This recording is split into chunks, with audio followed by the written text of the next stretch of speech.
국회의원 의석수 계산을 알 필요가 없다라는 얘기가 나왔는데 이거는 저희가 잠시 뒤에 바로 만나보기로 하고요. 대표적인 386 정치인 송영길 전 대표가 한동훈 장관을 어린 놈, 어린 X라고 공격하면서 강경파 의원들이 가세해서 이런 거친 말이 이어지는 상황이 반복되고 있고 실제로 그런 부분들이 아까 짚어봤던 최강욱 전 의원의 이른바 암컷 발언과도 관련이 있을 겁니다. 그런데 오늘 송영길 전 대표도 가만히 있지 않았습니다.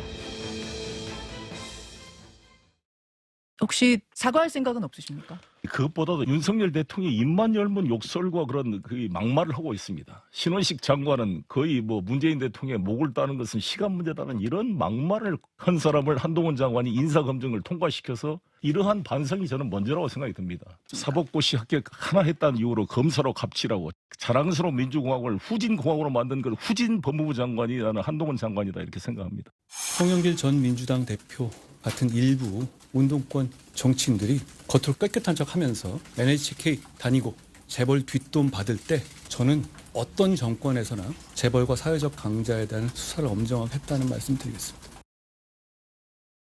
오늘 저 교차 영상 그대로예요, 이현정 의원님. 네. 사법고시 하나 합격했다고 검사 갑질 후진 법무부 장관 했더니 뒤로는 룸사랑도 아니고 재벌 뒷돈 받은 과거 운동권 세대 얘기를 좀 했네. 어떻게 보셨습니까? 제가 이런 말이 적절할지 모르겠지만 참 구질구질하다는 느낌을 지울 수가 없습니다. 참 정치인들은요 사과하는 게 참 어려운 것 같아요. 자기 잘못 인정하는 건 참 어려운 것 같습니다. 더군다나 이 송영길 전 대표의 그 발언은 굉장히 흥분한 상황에서 굉장히 부적절한 발언이었고 그건 누구나 보시면 다 알 겁니다. 정확하게 어떤 문제점을 지적하면 모르겠습니다만은 어린 놈이라든지 물병을 던지겠다든지 이런 식의 이야기는 정말 이 국회의원 5선에 인천시장을 했고 당 대표를 했던 중진인 송영길 대표 전 대표에게는 적절치 않은 이야기거든요. 그렇다면 그 부분을 국민들에 사과하고 따질 건 따지고 하면 괜찮은데 예. 자기 반성 한마디를 하지는 않습니다. 참 이런 리더를 우리가 그동안 국회의원과 당 대표를 해놓았나라는 그런 정말 안타까움이 드는 것이죠. 예. 근데 저는 모르겠습니다. 왜 이런 분한테 자꾸 마이크를 주는지는 모르겠어요. 아마 계속 논란을 불러일으키게 될지 모르겠지만 민주당 입장에서 보면 송영길 대표가 말하면 할수록 계속 더 사실은 국민적 지지를 떨어뜨리는 행위지 않습니까? 그러니까 지금 눈에 보이질 않는 거예요. 그러니까 오로지 자신의 어떤 그것만 보이고 자신의 실수나 자신의 말에 대해서 전혀 보이지 않는 그런 상황이다 보니까 저는 지금 송영길 대표에게는 좀 더 쿨다운할 수 있는 그런 여건을 만들어준 게 오히려 저는 필요하지 않을까 싶습니다. 어린 X, 어린 놈이라고 표현한 거에 대해서 그냥 일단락시키고 사과했으면 될 일을 이현정 의원 말씀은. 근데 이제 그걸 안 하다 보니까 또 이런 공방이 이뤄지고 실제로 송 전 대표를 향해서 오늘 한동훈 장관이 보셨던 것처럼 뒤로는 룸사랑도 아니고 재벌 뒷돈 받을 때 사실관계를 좀 저희도 확인해 보니까 송 전 대표가 과거 1999년 당시 이제 국회의원 출마를 앞두고 김우중 전 회장 측에 불법 정치하고 1억 받아서 벌금 1,000만 원, 추징금 1억 원 나왔고 2000년대 과거 이제 우상호 의원 같이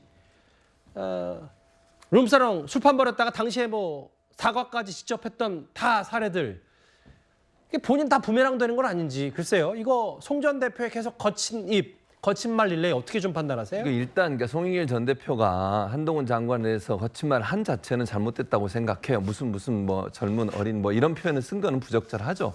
다만 송 전 대표 입장에서는 지금 이제 본인을 향해서 수사가 본인 프랑스에 있을 때부터 사실은 돈봉투 사건 때문에 들어오라고 그렇게 압박이 물론 한동훈 장관이 직접적으로 한 건 아니지만 예. 여론이나 이런 부분이 그렇게 되다 보니까 본인이 들어왔는데 지금 아직까지 소환 조사를 안 하고 있어요. 이런 부분에서 아마 이제 본인이 좀 화가 많이 나 있는 것 같아요. 그리고 이제 이런 수사가 상당히 목적을 가지고 정치적으로 이루어진 게 아닌가 이런 생각을 갖고 있는 것 같고요.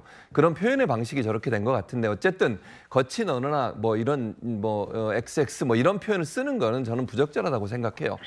그리고 한동훈 장관도 이 문제에 대해서 물론 저렇게 설전을 하는 거 그럼 예를 들어 조목조목 말한 거에서 문제를 삼은 건 상관없겠지만 예전에 문제 꺼내 와가지고 또 그거 가지고 또 공격하고 이런 식으로 왔다 갔다 하는 것은 저는 둘 다 부적절하다고 생각해요. 그래서 문제의 본 지점이 뭐냐 하는 부분에 대해서 얘기하고 또 비판할 점 있으면 예컨대 586 세대들 좀 물러나야 된다 이렇게 얘기할 수는 있겠죠. 근데 예. 이런 부분들이 결국 감정 싸움까지 비춰지면 서로 이렇게 하는 거 별로 그렇게 좋아 보이지 않습니다. 근데 최진봉 교수님, 제가 질문 하나 드리고 싶은 게 이제 송 전 대표가 왜 나 검찰에서 빨리 안 부르냐 한동훈 장관 비판할 수 있다 손 치더라도 송 전 대표가 이제 본인 방송이나 유튜브 나가서 윤관석 의원이나 혹은 뭐 밑에 사람들한테 왜 나도 모르게 돈 봉투 왜 돌렸냐 그 비판부터 먼저 해야 되는 건 아닌지 모르겠어요. 어떻게 생각하세요? 그러니까 그 부분도 사실은 본인은 그렇게 주장을 하는 거잖아요, 지금. 그러니까 이게 예. 사실관계를 확인할 수가 없으니까 예. 송영길 전 대표가 정말 연관이 돼 있는 본인은 아니라고 얘기하고 있고 이러다 보니까 결국 지금 상황에서 뭐라고 단정적으로 얘기할 수 있는 상황이 아니라고 생각을 해요.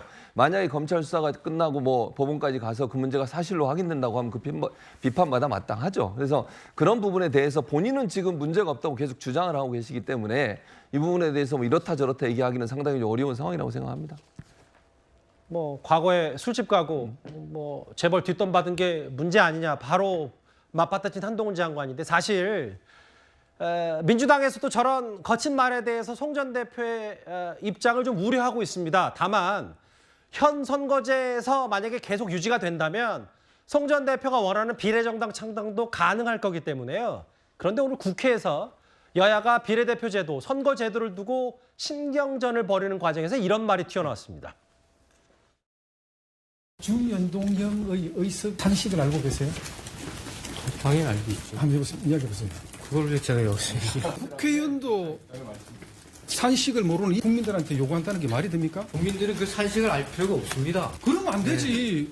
유권자가 자기가 투표한 그 행위가 결과가 어떻게 나타나는지 알아야지. 국민들은 모르고 좀 본인이- 찍기만 하면 된다? 본인이 말도 안 되는 이야기하고 있어. 산식 모르잖아요. 정당 지금. 국민들이 산식을 알고 투표를 합니까? 그 산식 그걸 알고 저한테 있습니까? 얘기를 하면 어떡합니까? 한번 이야기해보세요, 기자들한테. 그 산식 어떻게 돼요?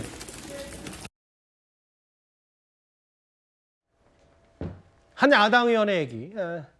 의석수 계산 알 필요가 없다. 국민들이 뭐 산식 알고 투표하냐. 컴퓨터의 모든 그 부품, 로직 다 알아서 컴퓨터 사용하는 거 아니지 않냐. 이런 취지 얘기를 했는데 구 변호사께서 생각은 어떠십니까? 저 발언 듣고 저 스스로도 굉장히 모욕감을 느꼈거든요. 헌법 이론적으로도 저거는 국민들을 굉장히 뭐 사람으로 취급하는 건가 이런 생각이 드는데 투표에 대한 거는 국민의 기본권이에요. 그 선거구 획정에 있어서 어느 선거구 그림을 이렇게 구획을 긋는지 게리맨더링이라는 거 있잖아요. 그것도 평등 원칙에 위배되는 기본권 침해 사례로 다루어져요. 그래서 영미법에서는 원맨, 원보트, 원보트, 원밸류 이게 지금 딱 등식으로 성립이 되어 있어야만 국민의 권리가 기본권 침해 없이 보장이 되는 것이다 라고 하기 때문에 내가 투표하는 권리가 보장되어야 할 뿐만 아니라 그것이 등가의 한 표로서의 가능성이 그대로 확인되어야 하고 내 표가 어떻게 작용하는지까지도 인정이 돼야 돼요. 국민은 그거 알고 투표하고 그걸 모르고 투표하면은 국민을 투표에 의해 가지고 주인으로 섬기는 게 아니죠. 스탈린이 그랬어요. 이 나라는 투표하는 사람이 아니라 표 계산하는 사람이 지배한다 그러는데 정확히 저는 그런 식의 발언 아닌가. 그냥 뭐 어떻게 쓰이는지도 모르고 그냥 투표만 하면 된다라는 얘기를 어떻게 국민의 대표라는 분이 하실 수 있나. 저분 정말 국민들을 떠받드는 마음이 있으면 저 발언은 굉장히 사과하셔야 되고 국민들이 내 표가 어떻게 쓰일 수 있는지는 반드시 계산해가지고 알 수 있게끔 제도를 만들어야 된다 생각합니다. 저기 앞에 심상정 의원이 계시네요. 심상정 의원도 지난번 그 선거법 만들 때 예. 국민이 몰라도 된다라는 이야기를 한번 한 적이 있지 않습니까? 참 저는 국회의원들의 생각이 똑같은 것 같습니다. 이게 보면 그냥 당신들은 찍기만 해. 뭐 최근에 그 뭡니까 저 민주당에서 한 그런 청년들 그 프랭카드 마찬가지로 국민은 찍기만 해. 우리가 알아서 할게. 라는 거하고 똑같지 않겠습니까? 그런 프랭카드를 한번 걸어보십시오. 4년 전에 심상정 의원도 비슷한 말 했다가 논란에 있었고 허영 의원 잘 모르시는 분들 많을 텐데 민주당 소속 초선 의원 춘천, 양구 등이 지역구인 허영 의원입니다. 바로 또 사과를 했네요. 반성하면서 민심 소중히 맡을 것이다. 그리고 이 선거구를 만드는 이제 정개특위 소속인데 정개특위도 물러나겠다고 했습니다. 강요를 못한다는 뜻이라고 하는데 저 말도 일단은 뭐 저도 잘 모르겠거든요. 무슨 말인지. 본인 스스로 이제 거취 표명까지 했는데 알겠습니다. 허영 의원 얘기와 송영길 전 대표의 이어지는 거친 말 하나하나 묶어봤습니다. 그런데 오늘 대전에서는 또 하나의 일정이 있었습니다. 바로 다음 주제입니다.